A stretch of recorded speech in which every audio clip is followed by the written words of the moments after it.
generally where I was, the church organization was not quite as developed as some other places. Often there wasn't a ward council or like anything to like really work with, so you can't necessarily do things by the book, but it's important to like try to work with members, and they're generally willing and helpful.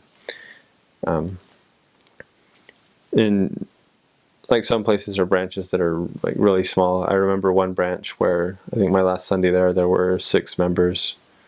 There were 12 people there, but the others were like missionaries and people from the stake, but just 6 people from the ward itself. There are other places where it's a little more developed. I think the biggest ward I was in had, at one point had, I think 84 people in sacrament meeting, and that was like the most I had ever experienced there. I think there were other wards in the mission that had a little bit more, but generally they were like small branches or wards that were the size of branches. There is a lot of inactivity, and there's people who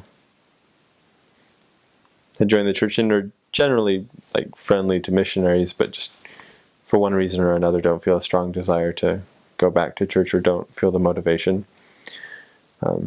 So there's a lot of work to be done with helping less active members become reactivated, and in doing so, perhaps being able to find their friends or some of their kids who didn't grow up with the gospel and helping them learn the gospel as well.